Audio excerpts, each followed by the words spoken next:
जय श्री राधे।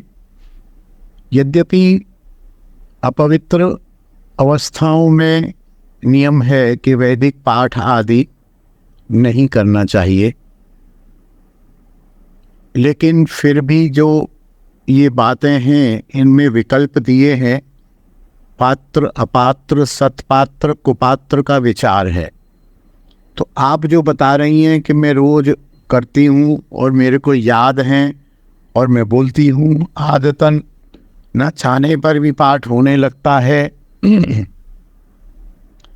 तो इसमें मेरे ख्याल से होने लगता है तो होने दीजिए, क्योंकि आपकी कोई कामना तो है नहीं, आपकी कोई वासना तो है नहीं, आप अनुष्ठान तो कर नहीं रही हैं। भगवद स्मृति के लिए या ठाकुर जी को सुनाने के लिए, ठाकुर जी की प्रसन्नता के लिए आप ये कर रही हैं। तो मैं मना करूं स्ट्रिक्टली, मेरा मन तो नहीं मानता है, यद्यपि ये अनुचित है, लेकिन ठाकुर क्या है कि भाव को देखते हैं, उचित अनुचित को अधिक नहीं देखते हैं। फिर भी शास्त्र में आदेश है कि अशुद्ध अवस्था में नाम का आश्रय अधिक से अधिक लेना चाहिए, ठाकुर सेवा भी नहीं करनी चाहिए।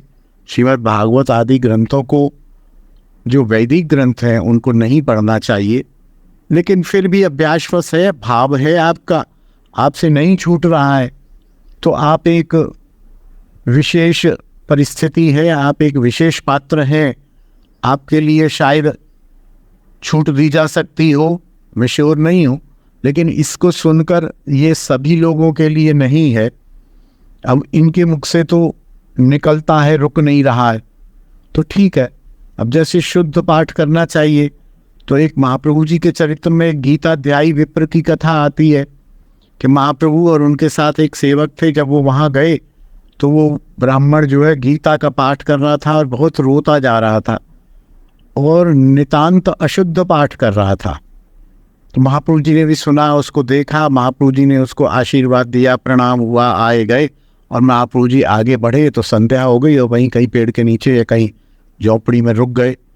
तो महाप्रभु जी का प्रसाद भोजन की व्यवस्था करके वो जो उनके साथ उनका असिस्टेंट कृष्णदास थे या कोई थे, वो उस ब्राह्मण के पास आए।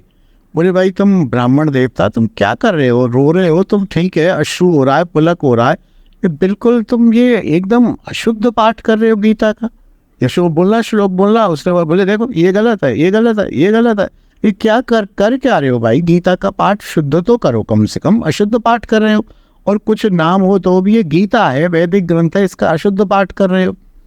ब्राह्मण था, सरल था, वो चरणों में पड़ गया, उसने बहुत क्षमा मांगी, बोले नहीं मैं ध्यान रखूंगा, मैं पूरी शुद्धि का ध्यान रखूंगा और शुद्ध पाठ करूंगा, कह के वो जो महाप्रभु जी के सेवक थे चले गए। अब वो चले गए और पूरी दक्षिण यात्रा करके जब 2-3 महीने बाद जब लौटे तो महाप्रभु जी ने कहा, अरे उस विप्र के भी हमें दर्शन करने हैं। तो जब वहाँ गए तो वो विप्र जो है बहुत ध्यान से गीता को पढ़ रहा है, न तो भाव है, न अश्रु है, न पुलक है, न कंप है। तो महाप्रभु जी ने पूछा, ब्राह्मण देवता आप तो बहुत भाव में पाठ कर रहे थे, अभी आपको क्या हो गया? बोले, महाप्रभु मैं क्या करूं, ये जो वैष्णव है इन्होंने मेरी गलती का एहसास दिलाया, तो अब मेरा ध्यान जो है शब्दों की शुद्धि पर चला जाता है, उससे भाव नहीं बन पाता है। पहले मेरा ध्यान शब्दों पर नहीं रहता था, मुझे तो सामने रणांगन में अर्जुन और कृष्ण दिखते थे कि कृष्ण उपदेश दे रहे और अर्जुन तीर कमान संभाल के उनका उपदेश सुन रहे। तो उस दृश्य को देख के मेरे को अश्रु गदगद पुलक हो जाता था, और अब मैं शब्दों के चक्कर में पड़ गया तो वो भाव मेरा नहीं बन पा रहा, इसलिए अश्रु नहीं आ रहे। तो महाप्रभु जी ने अपने वो जो भी असिस्टेंट थे, सेवक, उनको थोड़ा सा कहा, बोले देखो ऐसे किसी के भाव में वो खलल नहीं डालना चाहिए। ना एक वो श्लोक भी है, नीति का वाक्य भी है, न बुद्धि वेदम जनियेत न जनियेत बुद्धि वेदम तम। यदि कोई कैसे भी कर रहा है, वो प्रसन्न है, परिणाम मिल रहे हैं, तो उसको ज़्यादा बुद्धि नहीं देनी चाहिए। तो इसी प्रकार फिर महाप्रभु जी ने उस पर कृपा की, बोले कोई शब्द नहीं है, तुम अच्छा आंख बंद करके दोबारा से जैसा गाते थे गाओ। महाप्रभु जी के सामने वो दोबारा गाने लगा, दोबारा पुलक अश्रु उसको होने लग गई। तो यदि भाव की प्राप्ति हो रही है, यदि आप किसी विधि और निषेध का पालन नहीं कर पा रहे, भाव की प्राप्ति हो रही है, संतुष्टि हो रही है, आनंद मिल रहा है, ठाकुर प्रसन्न हो रहे हैं, तो शायद आपके लिए छूट दी जा सकती है।